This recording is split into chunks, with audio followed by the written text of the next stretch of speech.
Soyez les bienvenus ce matin à Pont-de-Grâce. Un plaisir de vous savoir présent. Dieu soit loué. Nous sommes contents que Dieu vous a gardé et a veillé sur vous, sur vos membres de famille, sur vos parents, vos frères et sœurs, vos enfants.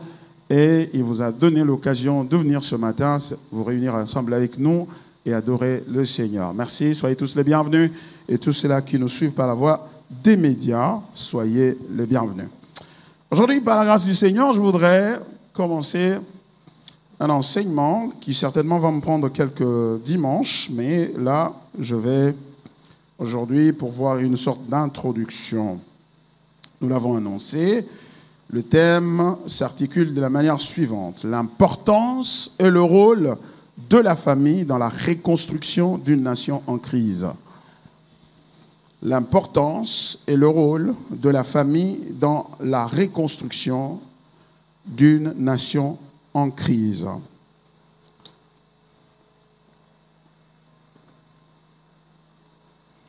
La crise que traverse notre nation, la République démocratique du Congo, n'est plus à démontrer. Elle nous saute aux yeux et elle nous affecte tous d'une manière ou d'une autre.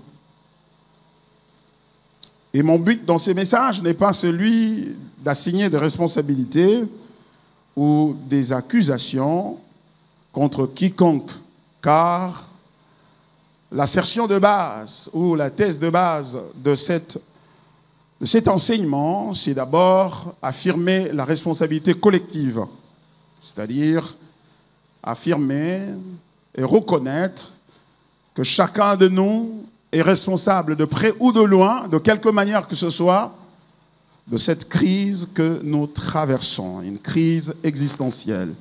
Une crise qui, il faut l'avouer, est quelque peu difficile à dater en termes d'origine. Et c'est une crise qui, pour certains, pourrait tout simplement s'expliquer ou se situer en termes d'origine depuis l'indépendance, l'accession à l'indépendance de cette nation. Et tout dépend de la perspective que vous prenez, de l'approche que vous prenez. Mais ici, en ce qui nous concerne, nous voulons prendre une approche biblique et surtout nous placer du point de vue de l'Église pour pouvoir lire cette crise, la diagnostiquer, déterminer les tenants et les aboutissants et les facteurs qui contribuent à cette crise et ensuite, à la lumière des Écritures, donc de textes bibliques, cogiter, réfléchir sur des voies, des pistes de solutions. Et nous avons dit, pour notre part, en ce qui nous concerne, par rapport à cette thématique, que tout est à retracer depuis la famille. Car, comme nous allons le voir, en fait, une nation est constituée des familles. C'est une magnification de la famille. Car la nation est un ensemble de familles. C'est un ensemble de familles et à certains égards, c'est une famille. Ce qui veut dire que nous échouons à pouvoir bâtir une nation prospère, heureuse, où tout le monde trouve son compte et s'épanouit lorsque nous négligeons ou nous oublions qu'en réalité, malgré notre nombre, malgré des millions de Congolais que nous sommes, en fait, nous ne sommes qu'une famille. Nous ne sommes qu'une famille.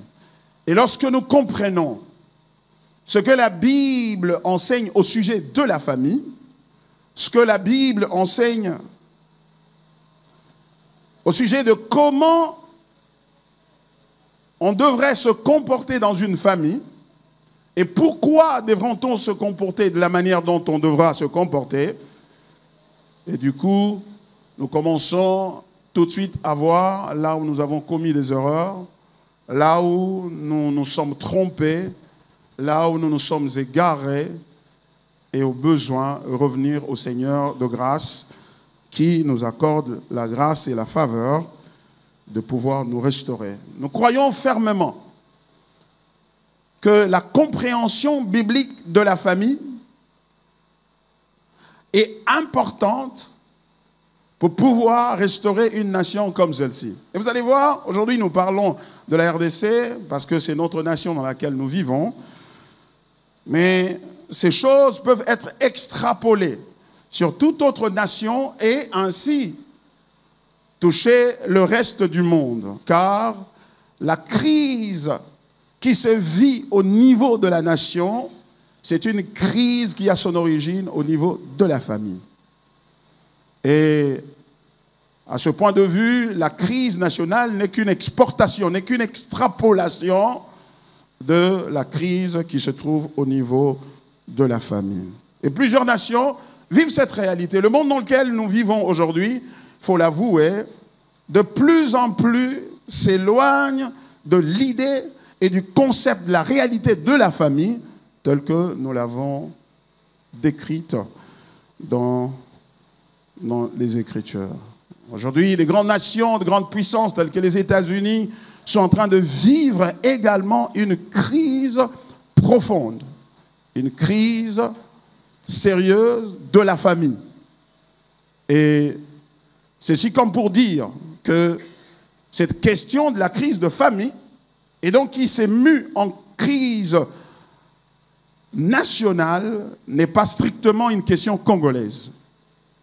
Et ainsi, les autres nations également sont en train de vivre la même réalité. Peu importe la prospérité parfois apparente et matérielle qui peut s'observer dans certaines de ces nations et qui font l'objet de notre convoitise. Oh, combien j'aurais voulu être là-bas, combien j'aurais voulu être en Europe, en Asie, en Chine, en Inde, aux États-Unis, etc. Mais vous allez vous rendre compte que lorsque cette cellule de base qu'on appelle la famille est en crise, peu importe la localisation que vous pouvez avoir, peu importe où vous pouvez vous trouver dans le monde, cette crise sera vôtre. Elle va vous affecter d'une manière ou d'une autre. Et le monde a la capacité d'occulter, de cacher ces défaillances ou cacher ces crises en se couvrant des apparences de joie, de prospérité, de bonheur, mais qui au fond cachent un malheur, qui cache la misère. Car certains croiraient qu'il suffit que j'ai de l'argent, je serai heureux. Pour avoir de l'argent, l'argent ne répond pas à tout. L'argent peut acheter la nourriture, mais jamais la santé. L'argent peut acheter un lit, mais jamais le sommeil. L'argent peut acheter des médicaments, mais jamais la guérison. L'argent peut acheter une femme, mais jamais une épouse. L'argent peut acheter un homme, mais jamais un mari. L'argent peut adopter des enfants, mais jamais former une famille. La famille, c'est une œuvre de Dieu. Et quand on détruit cette œuvre-là, on en porte les conséquences. Et ce que nous vivons aujourd'hui, c'est tout simplement le résultat de la destruction que nous avons menée au niveau de la famille. Notre pays traverse des moments extrêmement difficiles sur tous les plans. Sur tous les plans. Nous sommes en guerre. L'Est de notre nation est agressé par des forces étrangères, etc. Et des mouvements rebelles qui pullulent et qui mettent en danger la vie de la nation. Mais cette guerre-là, s'il est un mal qu'elle a infligé à notre nation, c'est d'avoir perturbé la vie des familles. C'est d'avoir détruit la cellule de base qui constitue la famille. C'est d'avoir divisé père, mère, enfant. C'est d'avoir déchiré la vie de la famille. Et ça, c'est un grand mal que cette guerre contre notre nation à infliger à notre nation. Bien-aimés dans le Seigneur. Et si nous pouvons concevoir la famille de cette manière-là, voir la vie, voir la nation au regard de cette cellule, de cette structure de base qu'on appelle la famille, nous allons comprendre que la destruction de notre nation a commencé par la destruction de la famille. On a détruit la famille et ainsi nous avons une nation dysfonctionnelle, des familles dysfonctionnelles qui font qu'aujourd'hui, nous souffrons ce que nous souffrons. Et bien-aimés dans le Seigneur,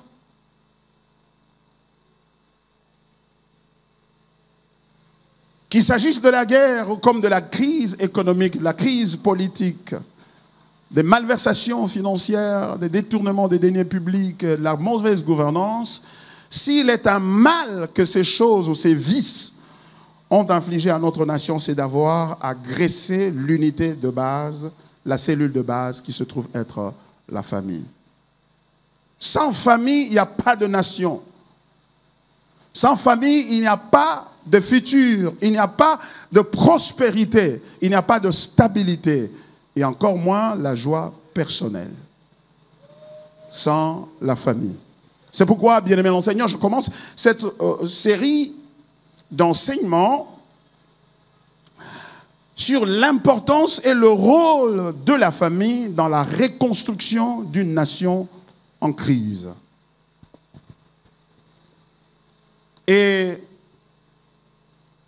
à cet égard, je peux donc dire que penser que nous allons avoir des politiciens extraordinaires, des hommes prodigieux ou providentiels, disons-le peut-être comme ça, qui vont venir prendre le pouvoir ou diriger la République, de sorte que, par leur gouvernance, nous allons avoir une très belle nation, sans tenir compte de la famille qui est la cellule de base, la cellule, l'unité fondamentale d'une société. Nous nous trompons car ces sauveurs politiques ne viendront pas. Car tout politicien et toute autorité qui viendrait dans cette nation ne sera que le produit de sa famille, ne sera que le produit de là où il vient. Il ne sera que l'extrapolation, c'est-à-dire la magnification de la réalité qu'il a, de la réalité microscopique, c'est-à-dire qu'il a vécu au niveau de la famille. Et ça, c'est très important. Bien-aimés dans le Seigneur, il nous faut donc du courage, il nous faut donc de l'audace, il nous faut donc de la sincérité pour pouvoir nous asseoir et dire par où allons-nous commencer pour rebâtir cette grande nation. Car depuis 1960, nous en sommes en train, hier nous étions sous la colonisation et nous disions que le jour où nous allons finalement avoir l'indépendance et diriger nous-mêmes notre propre nation, nous serons plus heureux. Et depuis là, 1960 jusqu'à ce jour, que de troubles, que de difficultés. Et le parcours, notre parcours commun, est un parcours qui nous a laissé beaucoup de blessures dans le cœur, beaucoup de déceptions et beaucoup de choses. Mais je voudrais suggérer que, à la lumière des Écritures, nous ne pouvons pas bâtir une nation ou rebâtir cette nation à moins que nous commencions par rebâtir la famille. Et à cet égard, je crois que l'Église a un rôle important à jouer. Pourquoi? Parce que l'Église est le réservoir de la révélation divine. L'Église est censée être porteuse de la pensée de Dieu au sujet de la famille, car la famille est la première institution que Dieu ait mise en place. Au commencement, c'est Dieu qui a créé ce monde merveilleux, glorieux, rempli de merveilles et de bonnes choses. Il a cependant décidé de le bâtir avec une famille. Il crée l'homme à son image, à sa ressemblance. Il crée la femme qu'il a tirée de l'homme. Il les met ensemble. Et la Bible dit, il le bénit. Et dit, multipliez et remplissez la terre. Il a béni une famille. Et c'est avec cette famille-là qu'il a bâti le reste du monde. Et il leur a donné l'injonction claire, multiplier. C'était très clair que ce grand monde, ce village planétaire, cette famille, ce village global, allait être constitué d'une multiplication de familles. De familles. Dans la soi-disant globalisation dont on est en train de parler aujourd'hui, on est en train de clamer aujourd'hui la mondialisation, etc. En fait, c'était l'idée de Dieu. C'était l'idée de Dieu. C'est la pensée de Dieu. Et Dieu voulait une mondialisation des familles. Car la famille est le réservoir des valeurs qui devraient souder toutes les autres familles et les mettre ensemble afin que ces familles vivent comme une seule et même famille. Et il n'est pas étonnant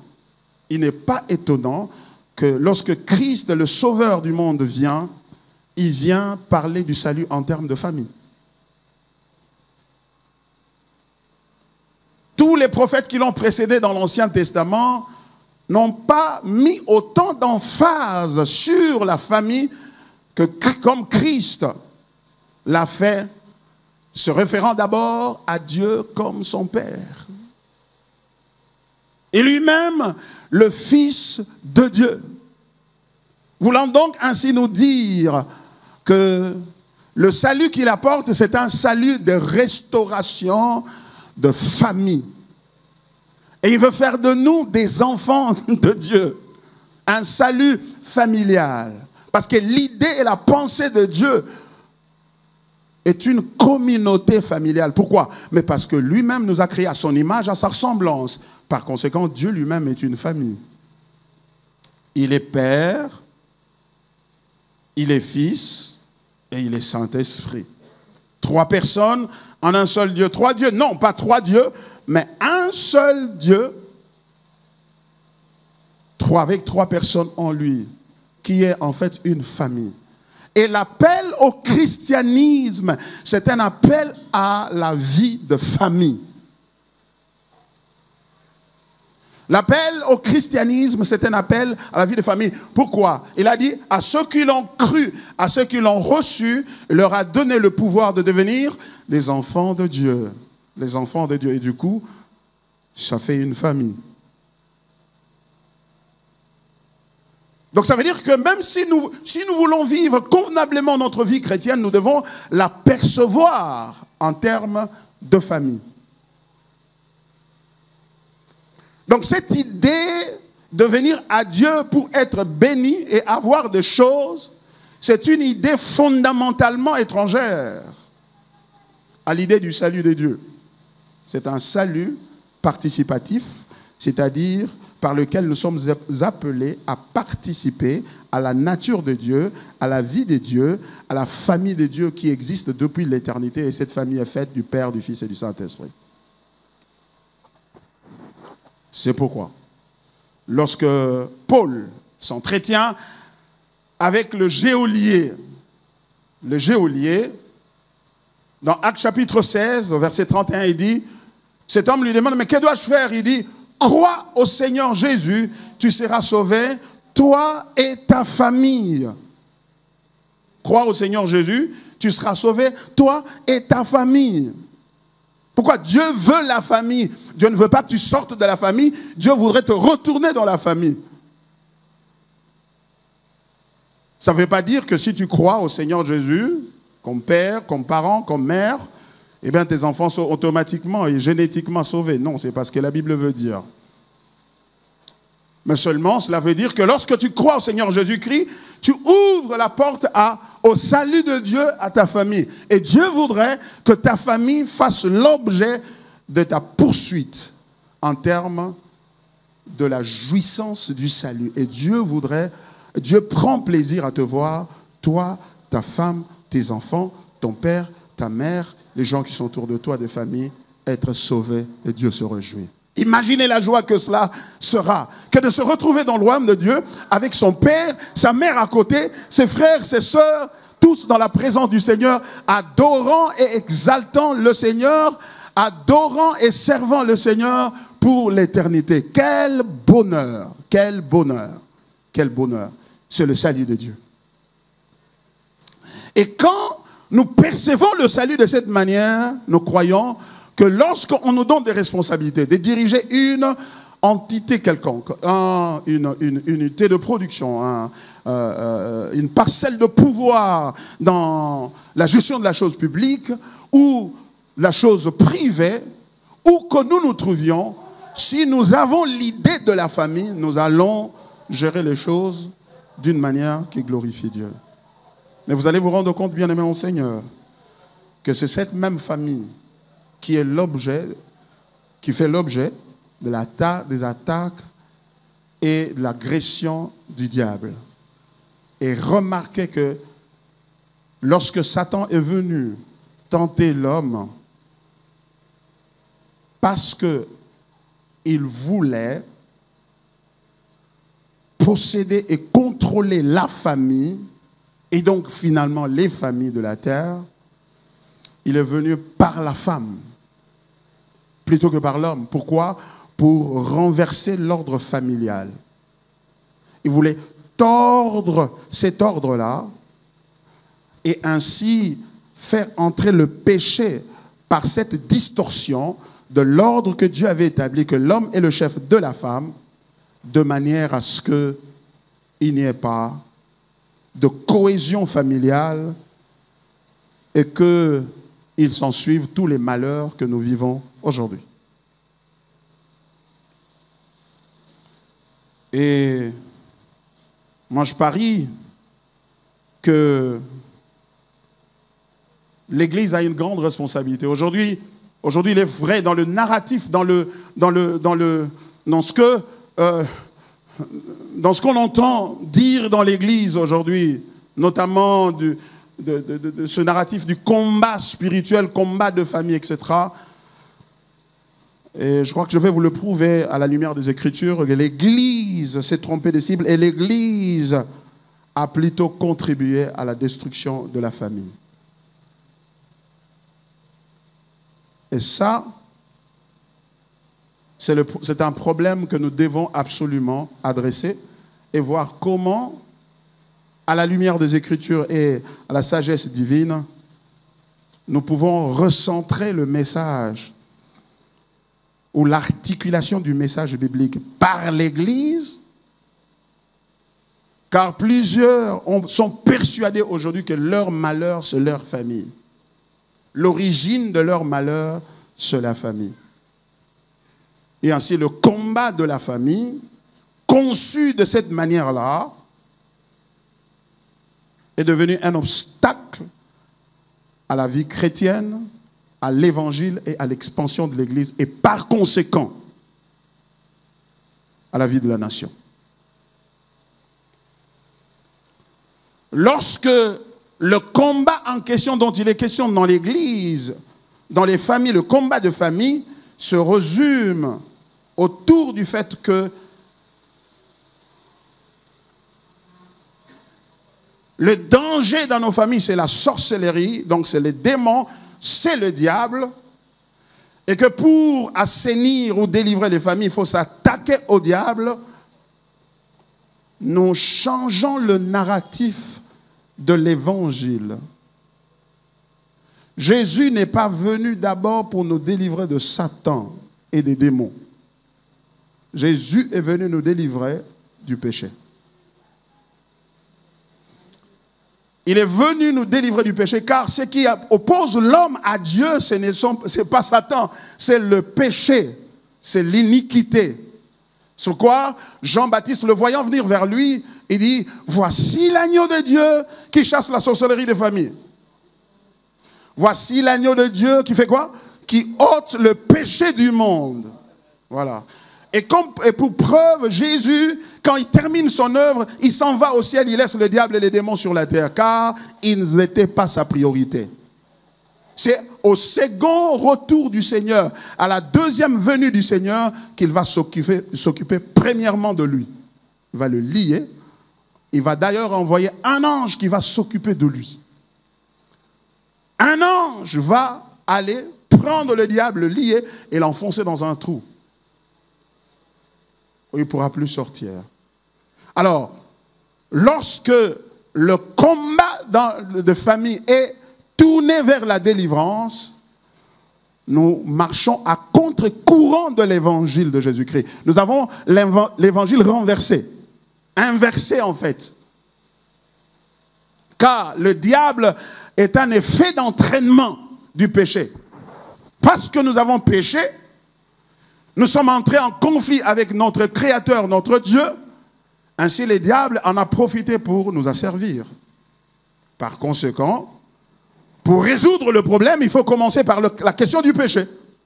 Et nous avons réduit la question du péché à la prière de recevoir Jésus comme Seigneur et Sauveur. Et c'est ça le danger. Par conséquent, nous avons des gens délivrés du diable et des démons, mais qui ne sont pas délivrés du péché. Par conséquent, ils prient avec nous, et demain ils sont PDG, l'autre jour il est chef de service, l'autre jour il devient directeur, secrétaire général à la fonction publique, etc. Il devient vice-ministre, ministre, président, etc. Et on s'étonne qu'il est en train de prier, mais il se comporte de la manière dont il se comporte. Pourquoi? Parce que l'Église a privilégié les démons au lieu de placer le péché avant et chercher la délivrance du péché. Car ce n'est qu'un homme qui est libéré de la puissance du péché qui peut être à mesure de bien gérer sa famille et par conséquent gérer bien la nation. Et l'Église nous a fait croire que si nous prions beaucoup, si nous prions pour le mariage, nous allons être bénis. L'Église a fait de la fête de mariage une bénédiction. Et non de la vie de famille une bénédiction. Par conséquent, beaucoup de gens demandent de mariage, mais ils n'ont aucune notion de la famille. Je veux dire la notion biblique de la famille. Et c'est un danger aujourd'hui que nous avons dans l'Église, que beaucoup de gens demandent le mariage à Dieu. Ils ne demandent pas la vie de famille. Ils ne demandent pas, Seigneur, aide-moi à comprendre ce que c'est que la famille. Je vais en bâtir une, mais aide-moi à comprendre. Comprendre c'est quoi la famille. Et quelqu'un qui prie pour demander le mariage à Dieu, c'est une personne très dangereuse. Parce que tu ne sais pas s'il est mariable ou pas. Et finalement, tu regardes et tu vois que c'est une femme de prière, c'est un homme de prière. Il prie beaucoup, mais c'est un homme qui prie pour le mariage, pour un événement, et non pour une vie.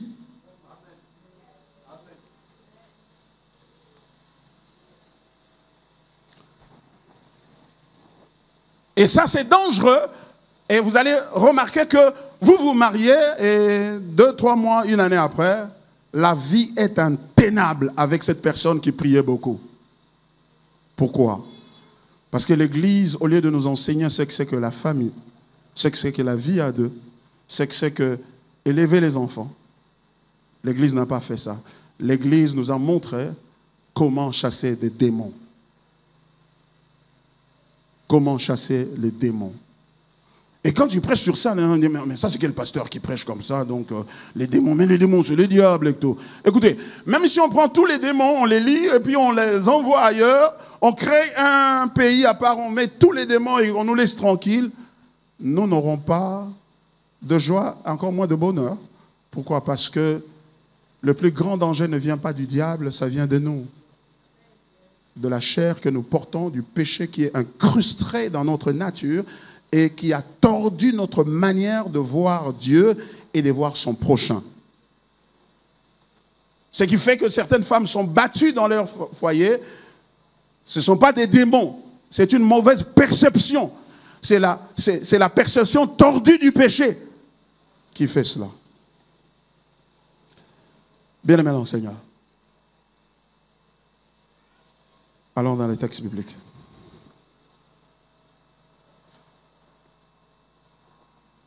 On va se tenir debout pour lire ce texte, s'il vous plaît.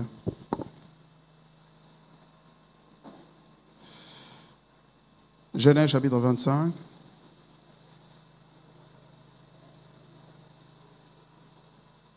« 19 à 34.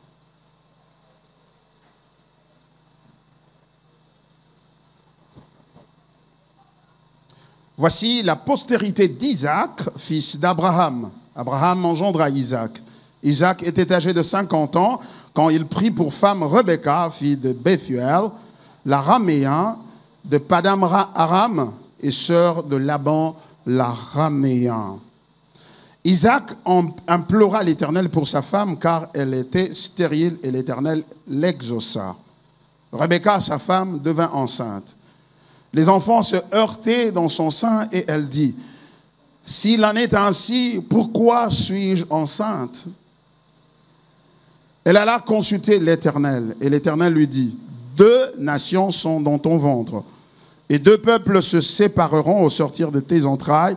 L'un de ces peuples sera plus fort que l'autre et le plus grand sera assujetti au plus petit. » Le jour où elle devait accoucher s'accomplir, et voici, il y avait 2 jumeaux dans son ventre. Le premier sortit entièrement roux, comme un manteau de poils, et on lui donna le nom d'Ésaü.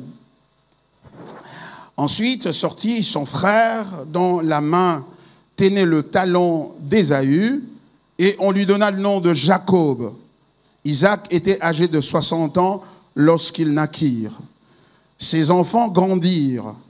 Ésaü devint un habile chasseur, un homme de champ, mais Jacob fut un homme tranquille qui restait sous les tentes. Isaac aimait Ésaü parce qu'il mangeait du gibier, et Rebecca aimait Jacob. Comme Jacob faisait cuire un potage, Ésaü revint de champ, accablé de fatigue. Et Ésaü dit à Jacob, « Laisse-moi, je te prie, manger de ce roux-là, car je suis fatigué. » C'est pour cela qu'on a donné à Ésaü le nom d'Édom. Jacob dit, « Vends-moi aujourd'hui ton droit d'aînesse. » Et Ésaü dit, « Voici, je m'en vais mourir. À quoi me sert ce droit d'aînesse ?» Et Jacob dit, « Jure-le-moi d'abord. » Il le lui jura, et il vendit son droit d'aînesse à Jacob. Alors Jacob donna à Ésaü du pain et du potage de lentilles. Il mangea et but, puis il se leva et s'en alla. C'est ainsi qu'Ésaü méprisa le droit d'aînesse. C'est la parole du Seigneur. Priez de reprendre vos places. Vous connaissez l'histoire, un texte merveilleux qui parle de la famille d'Isaac. Isaac, fils d'Abraham. Vous savez comment Abraham avait été choisi par Dieu. Et remarquez que Dieu appelle Abraham au chapitre 11 de Genèse, que dis-je, au chapitre 12 de Genèse. Au chapitre 11, il y a une rébellion qui avait été montée contre Dieu. Cette rébellion mondiale. Une rébellion qui amenait toutes les familles de la terre, tous les hommes de la terre, ensemble, ils se sont dit, bâtissons une tour élevée dont le sommet va toucher le ciel et rendons notre nom grand. Et pourtant, ils avaient été créés pour rendre le nom de Dieu grand, c'est-à-dire glorifier Dieu. Non pas que le nom de Dieu était petit, il devait le rendre grand, mais plutôt reconnaître la grandeur du nom de Dieu. Et lorsque Dieu a vu cela, bien qu'ils étaient unis, parce qu'en fait Dieu n'est pas un Dieu d'unité, c'est un Dieu de Dieu. Il est pour lui-même, il n'est pas pour l'unité. Ce n'est pas toute union qui invite Dieu comme si Dieu est irrésistible à l'unité. Non, vous pouvez vous unir pour une cause diabolique et Dieu ne va pas participer à cette unité-là. Donc Dieu n'est pas le Dieu d'unité, il n'est pas non plus le Dieu de division, il est le Dieu de Dieu. Et ce Dieu-là s'est révélé en Jésus-Christ, il est donc le Dieu de Jésus-Christ, le Dieu qui fait sa volonté. Et face à ces rejets collectifs du monde vis-à-vis de Dieu, Dieu décide de venir les disperser, les disperse en leur donnant de langues différentes et ils vont être confondus et ils vont pas être à mesure de communiquer convenablement. Et du coup, cette entreprise-là de rébellion s'est arrêtée. Aujourd'hui, comme vous vous rendez bien compte, les hommes ont dit « retournons à nos moutons ». Ils sont retournés à cette entreprise globale de résistance contre Dieu et ils le font aujourd'hui à travers de ce qu'on appelle la mondialisation politique, économique, sociale, etc. et même technologique, aidée par la technologie, disons-le comme ça. Mais cela n'est pas l'objet de notre discours aujourd'hui, mais ce que je voudrais vous faire voir ici déjà, que dans un monde qui est en crise, et la crise fondamentalement consiste en sa résistance et sa rébellion contre Dieu. Dans Genèse chapitre 11, Dieu décide d'appeler un homme qui s'appelle Abraham, et c'est cet homme-là que Dieu va utiliser au travers de sa famille pour pouvoir rebâtir. Rebâtir un monde qu'il voulait uni, certes, mais uni autour de sa gloire, autour de son nom, autour de ses objectifs, autour de sa volonté, car il est le créateur de tout et en tant que tel, il est digne que tous le servent et puissent poursuivre ses objectifs à lui. Et il va appeler une famille pour rebâtir. Et c'est comme ça que Dieu fait toujours. Il commence par une famille. C'est Dieu est comme qui dirait a une addiction à la famille. Il aime la famille. Il aime les familles. Il veut bâtir à partir de la famille. Si tu veux marcher avec Dieu, si tu veux aller loin avec Dieu, tu dois comprendre que Dieu, c'est un Dieu de famille. Et que la carrière solo, la carrière individuelle dans la vie, et même l'idée de la bénédiction en carrière solo, que Dieu te bénisse, t'ouvre les portes et que tu entres dans ta destinée, cette sorte d'individualisation est une notion étrangère à la pensée de Dieu. Dieu veut une famille. Il dit, appelle Abraham, sors de la patrie de ton père, sépare-toi et va vers là où je vais te montrer et je te bénirai. Il va tout de suite lui dire, je te bénirai, je te donnerai une grande progéniture. En d'autres termes, je ferai de toi une grande famille. Et cette nation, cette famille sera tellement grande qu'elle va se muer en nation. Mais au fond et fondamentalement, c'est d'abord une famille. Et c'est comme ça que Israël va émerger de Jacob. Et ils se sont toujours perçus et compris et comme une famille. Ils s'appellent les enfants d'Abraham. Ils s'appellent les fils d'Abraham. De qui es-tu le fils? C'est la question que je voudrais te poser ce matin. De qui es-tu la fille? Tu viens seul dans la présence de Dieu, mais Dieu te demande où est ta famille? Parce qu'il veut te voir avec ta famille. Et c'est pourquoi Caïn va tuer son frère. Après l'incident de l'offrande de Caïn qui n'avait pas été acceptée par Dieu. Et lorsque Caïn tue son frère, ce n'est pas Adam qui est venu poser la question à son fils, où est ton frère? C'est Dieu qui est venu poser la question, où est ton frère? Et remarquez qu'il ne dit pas, où est Abel? Il dit, où est ton frère? Et il dit, suis-je le gardien de mon frère? Il renie cette réalité-là de la famille et Dieu va le vouer à l'errance. Il va errer toute sa vie Parce qu'il a négligé une notion importante aux yeux de Dieu. Ce christianisme que nous avons aujourd'hui d'individualisme à outrance, Dieu va te bénir, Dieu va faire des choses pour toi, ne plaît pas à Dieu. Car en dehors de toi, Dieu a plusieurs qui lui appartiennent et qu'il voudrait toucher au travers de toi, au travers de ce que tu fais.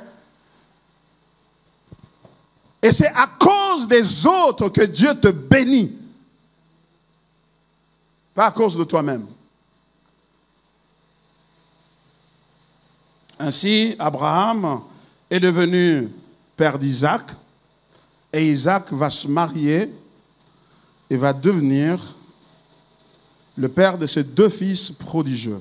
Le texte que nous avons lu ici, dans Genèse 25, nous parle du récit d'Isaac, de sa femme Rebecca et des deux fils qu'ils ont eus. Regardez ce que le texte biblique dit, verset 19. Voici la postérité d'Isaac, fils d'Abraham. Abraham engendra Isaac. Isaac était âgé de 40 ans quand il prit pour femme Rebecca, fille de Bethuel, l'araméen de Padam Aram, et sœur de Laban, l'araméen. Isaac implora l'Éternel pour sa femme. Pourquoi? Car elle était stérile et l'Éternel l'exauça. Rebecca, sa femme, devint enceinte. Et qu'est-ce qui se passe? Les enfants dans le ventre de Rebecca plutôt, se heurtaient dans son sein, et elle dit, s'il en est ainsi, pourquoi suis-je enceinte? Difficulté de concevoir, et quand elle conçoit, c'est une guerre dans son sein. Et Dieu va lui donner l'interprétation de ce qui s'est passé dans son sein, et qui avait l'air juste d'une perturbation strictement biologique, anatomique, etc. Mais Dieu dit qu'il y a 2 nations dans ton ventre. Alors que ce n'était que de fœtus, des bébés à l'intérieur de son sein, Dieu les identifie comme des nations. Car il voyait déjà, au travers de la vie de ses enfants, des nations. Qu'est-ce que tu vois quand tu regardes tes enfants? Qu'est-ce que tu vois quand tu regardes tes parents? Sont-ils porteurs des nations? Qu'est-ce que tu vois quand tu regardes ta propre vie? La difficulté, c'est que quand nous avons une vue qui est limitée à nous-mêmes et limitée à moi-même, c'est une vue problématique et qui va devenir un obstacle pour tous ceux-là qui vont germer, qui vont émerger de toi, tous ceux qui vont sortir de toi. Es-tu capable de voir au-delà de 3, 4, 5, 6, 7 générations de ceux qui viendront de toi et réaliser que c'est toi qui places le fondement de la manière dont toutes les générations futures vont se comporter et vont vivre, et ce qu'ils vont connaître comme expérience. C'est que, aussi petits, aussi insignifiants qu'ils sont encore dans le sein de leur mère, Dieu dit à Rebecca, 2 nations, verset 23, 2 nations sont dans ton ventre, et 2 peuples se sépareront au sortir des entrailles. Un de ces peuples sera plus fort que l'autre, et le plus grand sera assujetti au plus petit. Dieu prophétise, Dieu parle au sujet de l'avenir de ces 2 enfants. Un peu comme il dira plus tard à Jérémie, avant que tu eusses été formé dans le sein de ta mère, je te connaissais et je t'avais établi prophète de nation. Femme, vous ne savez pas ce que vous portez en votre sein. Vous portez des nations, vous portez des peuples. Ceux qui nous dirigent aujourd'hui étaient hier des fœtus dans le sein de leur mère. Et ils sont nés, ils ont grandi, ils ont été élevés d'une certaine manière. Et aujourd'hui, ce que nous vivons, c'est la conséquence de la manière dont ils avaient été élevés. Car ce qu'un homme aura sémé, c'est ce qu'il moissonnera.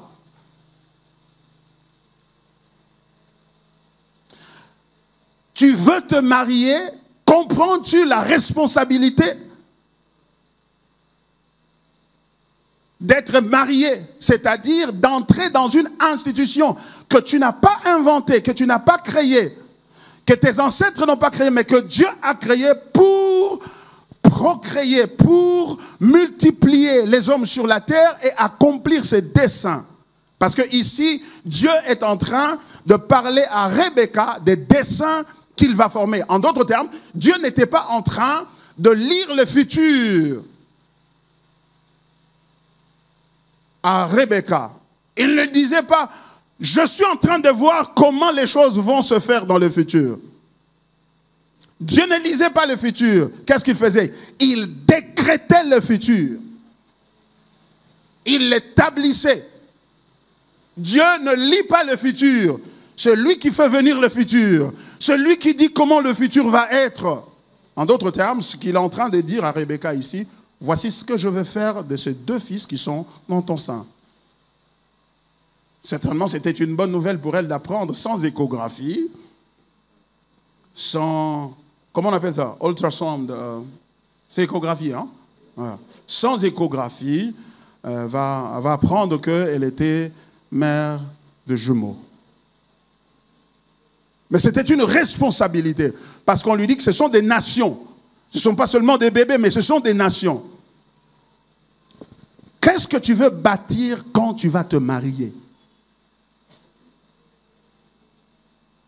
Qu'est-ce que tu vas bâtir? Réalises-tu la responsabilité? Seigneur, que je me marie. Seigneur, donne-moi la femme de ma vie. Seigneur, donne-moi l'homme de ma vie. Et tu ne fais que peindre ton visage et l'améliorer de plus en plus, etc. Comme si une nation peut être bâtie sur seulement ces apparences physiques sur lesquelles tu es en train de t'appuyer pour pouvoir obtenir le fameux mariage. Une responsabilité. Alors, quelle responsabilité? Et pour nous qui sommes parents, nous regardons, nous réalisons la magnitude de ce que Dieu est en train de dire à Rebecca ici. Nous sommes heureux d'avoir les enfants, nous sommes heureux que Dieu nous a bénis avec les enfants. Mes enfants sont beaux, ils sont intelligents, ils sont ceci, ils sont cela, ils sont à l'université, ils ont fait ceci, ils font cela. Ça c'est bien. Ou ils travaillent dans le gouvernement, ils sont devenus des ministres. Ça c'est beau. Mais par rapport à la volonté que Dieu a décrétée, tes enfants deviennent-ils des objets de scandale, aux objets de bénédiction ou des outils de bénédiction entre les mains de Dieu? Et nous, parents, nous portons la responsabilité de leur devenir. Pourquoi? Parce qu'on va voir, ce qui va arriver ici, c'est que finalement,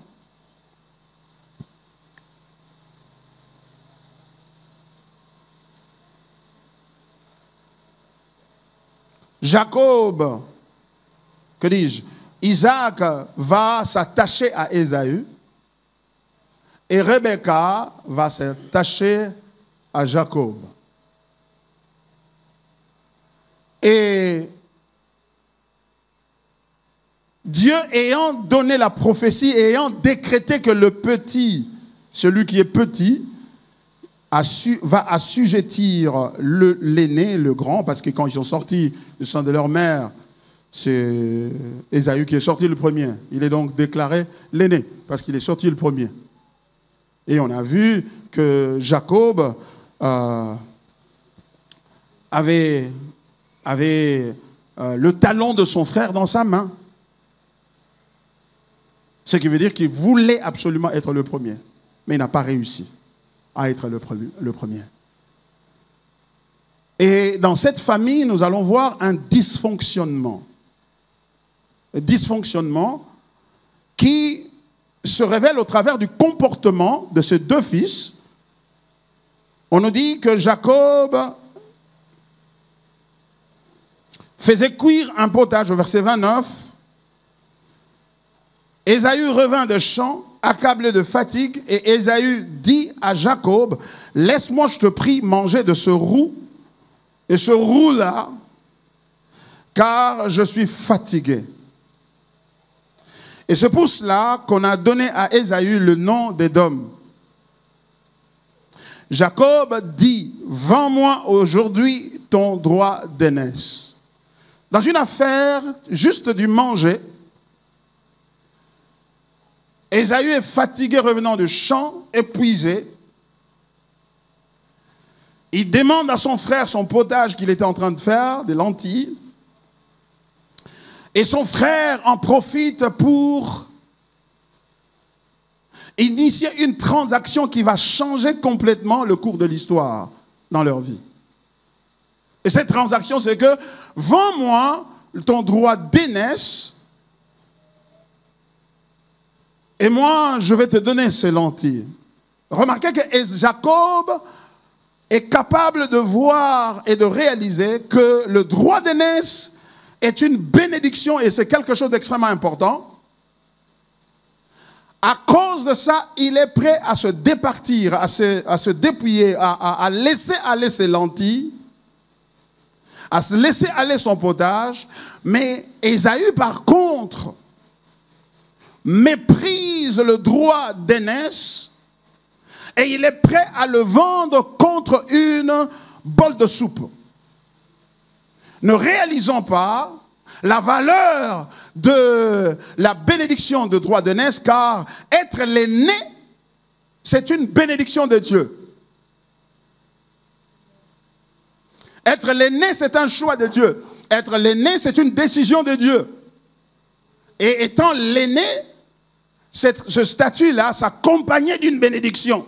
Dieu avait donné la bénédiction, avait prévu une bénédiction. Et cette bénédiction-là était tellement grande parce qu'elle était liée finalement au Messie qui devait venir. C'est-à-dire celui qui recevrait dans ce contexte cette bénédiction, c'est par lui que le Messie va venir.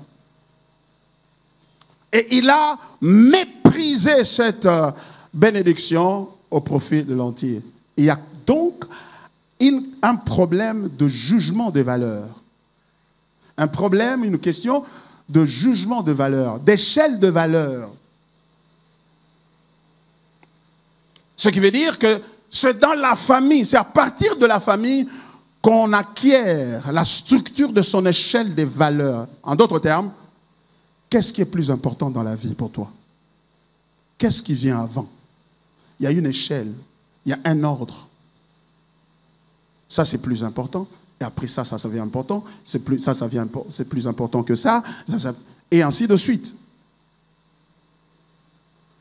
Ce qui veut dire que quelque part, les parents ont échoué dans leur responsabilité d'aider leurs enfants, et particulièrement le père ici, qui était, lui, attaché à Ésaü, de lui communiquer une échelle des valeurs. Les valeurs. Mes frères et sœurs, la famille repose sur des valeurs. Et ce sont ces mêmes valeurs-là que tu amèneras à l'école. Ce sont ces valeurs-là que tu amèneras à l'entreprise où tu travailles. Ce sont ces valeurs-là que tu amèneras dans ta relation avec des clients que tu es en train de servir dans ton business. Ce sont les mêmes valeurs-là que tu amèneras dans la gestion de la chose, la chose publique, c'est-à-dire dans la gouvernance. Ce sont des valeurs que tu vas amener. Donc, ce qui veut dire qu'une nation est bâtie sur des valeurs que l'on acquiert depuis la famille. Et les vraies valeurs, ce sont celles qui sont basées sur la volonté de Dieu, l'appréciation des dons de Dieu et des grâces de Dieu, l'appréciation de ce que Dieu fait. Et quand tu comprends ces valeurs-là, cela te permettra de te garder pur en tant que femme pour le mariage.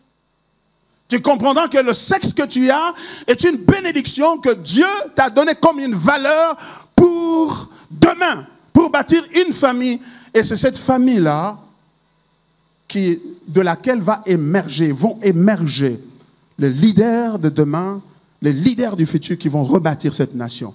Ce qui veut dire, si nous voulons rebâtir cette nation, qui est le Congo, remarquez que ce n'est pas les diamants qui nous manquent, ce n'est pas le coltan qui nous manque, ce n'est pas l'eau, ce n'est pas la forêt qui nous manque. Nous en avons tout plein.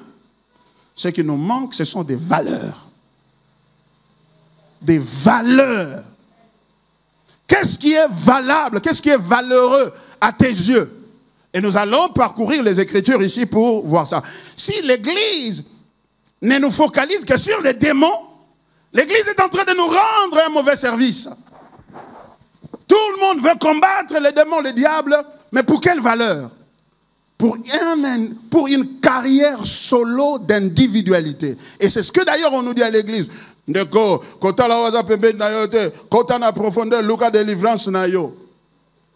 C'est ta délivrance à toi que tu cherches.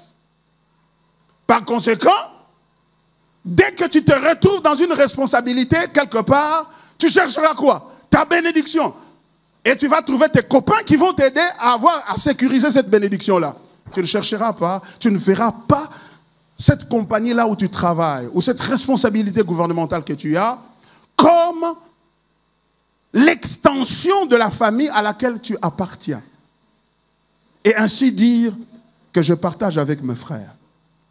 Et regardez aussi Jacob, qui dans sa subtilité va vendre la soupe à son frère pour avoir son droit d'aînesse. Ça, c'est la séduction. C'est un anti-valeur aussi. Dieu lui avait promis de le bénir, de faire de lui l'aîné, mais il ne devait pas aider Dieu par la magouille, la manipulation, pour pouvoir acquérir ce qui lui était de droit devant Dieu. Tout chemin ne mène pas à Rome. La fin ne justifie pas les moyens devant Dieu. C'était un menteur patenté, un supplanteur. Et partout où il est passé, c'est ce qu'il faisait pour vivre, pour survivre, jusqu'à ce que Dieu finalement va l'avoir et un jour il va se battre avec lui.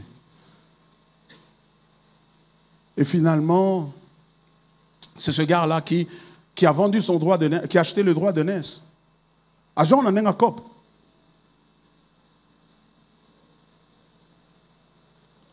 Il a trompé, il a arraché à son frère la bénédiction en trompant qu'il était son frère. Son père lui pose la question, qui es-tu? Je suis Ésaü. Il dit, mais je sens les mains, oui, c'est velu, tes bras sont velus comme ceux d'Ésaü, mais la voix et l'odeur que je sens, c'est Jacob. C'est Jacob. Bon, le père ne voyait plus. Il l'a béni quand même. Il l'a béni de cette manière-là. Être béni parce que Dieu a tué les autres, ou parce que on a prié et les autres ont été anéantis et que moi j'ai été épargné, n'est pas une bénédiction.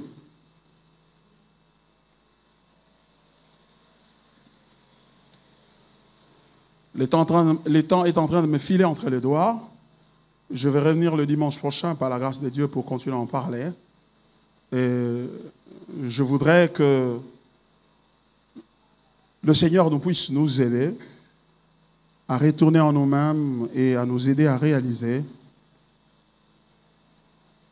que nous devons avoir la pensée de Dieu au sujet de la famille. Et la pensée de Dieu, ce n'est pas d'appeler le feu pour détruire tous ceux qui sont mauvais. La pensée de Dieu, c'est que tous se repentent et reviennent à lui. Et que la famille soit reconstituée. La sorcellerie n'est pas une raison pour détruire la famille. Au contraire, Christ est une raison pour que la famille minée de sorcellerie soit sauvée, réunie et ramenée ensemble. Nous l'avons mal pris, nous l'avons mal interprété les choses et nous en vivons les conséquences aujourd'hui. Que de chégués dans la rue, des badauds dans la rue, et qui se sont colonisés aujourd'hui, qui viennent des familles où on a prié que le diable, que les démons, que les sorciers puissent partir. Et ça, c'est un mauvais service que l'Église nous a rendu. Du coup, en faisant ça, l'Église a produit des égoïstes bénis qui sont devenus politiciens, qui ne voient que leur bénédiction, qui sont devenus des dirigeants, qui sont devenus des chefs d'entreprise, etc., mais qui ne pensent qu'à eux-mêmes. Et aujourd'hui, nous sommes pris en étau entre les politiciens égoïstes et véreux et l'Église qui a corrompu l'évangile de Jésus-Christ, qui est un évangile d'amour et de pardon, qui l'ont traduit en un évangile de vengeance et de rétribution. Et la conséquence, voici la crise dans laquelle nous nous retrouvons. Et malheureusement pour nous, les étrangers sont en train de venir petit à petit et en train de prendre le dessus sur nous. Et nous allons nous retrouver devant un autre fléau demain, c'est l'assujettissement des étrangers. Pourquoi? Parce qu'ils auraient compris que leur profit repose sur notre division. Diviser pour mieux régner. Et par conséquent, ils ont réalisé que s'ils contrôlent les finances de la République, et demain, cette histoire de démocratie ne va pas nous bénéficier. Comment? Parce que c'est eux qui vont sélectionner qui vont nous diriger.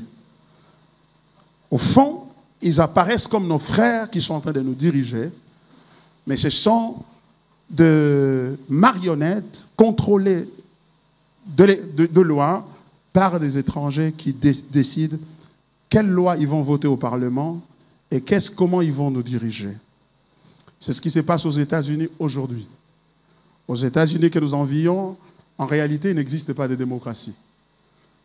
Pourquoi? Parce qu'il y a un groupe infime de gens qui détiennent les finances des États-Unis et qu'on appelle des deep state.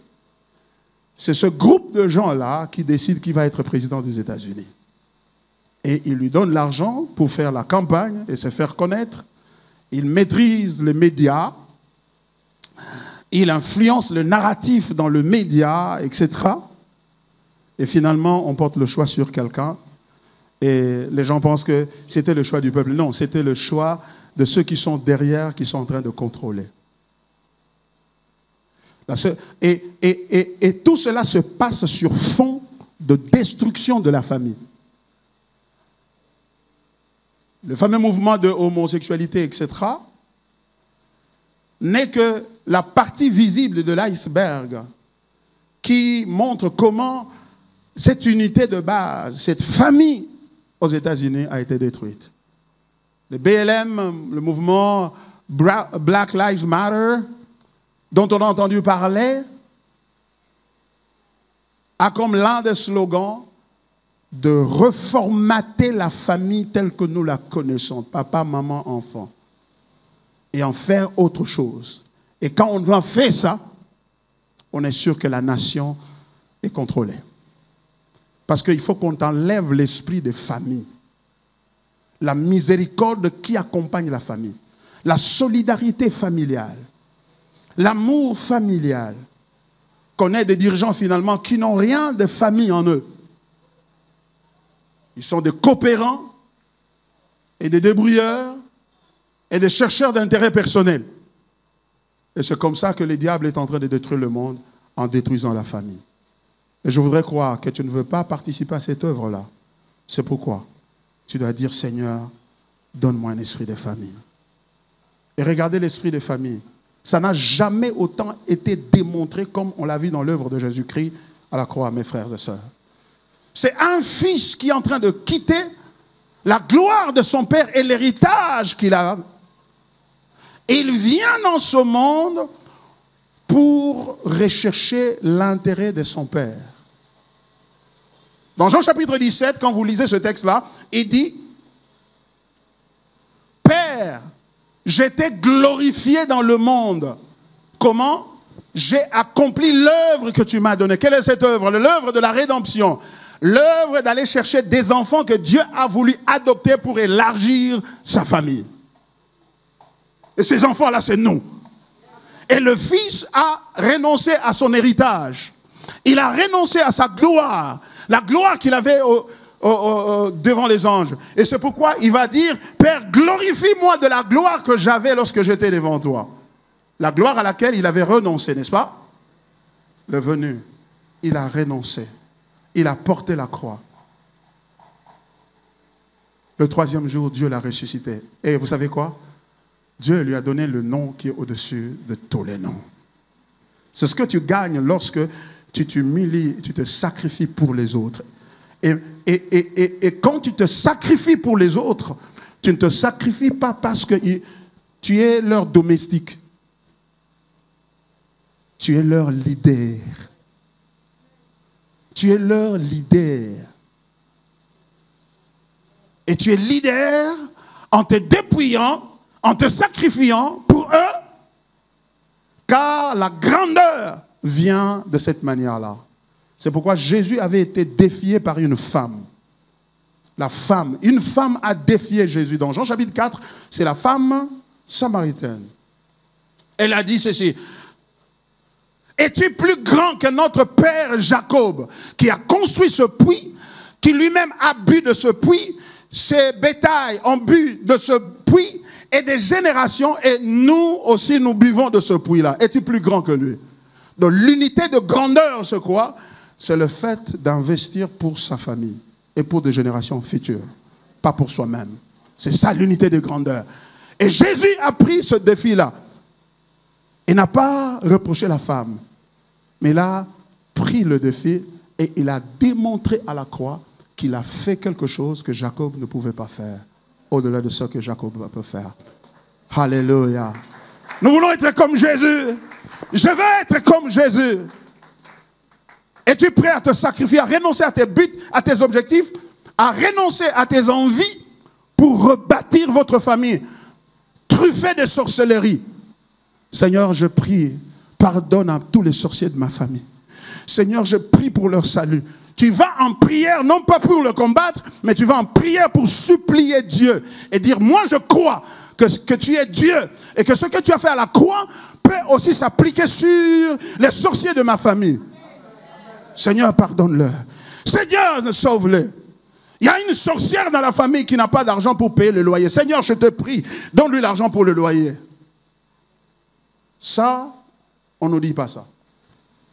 C'est une autre religion dans laquelle on nous a embarqués. Nous devons en sortir très vite. Incluons dans la prière.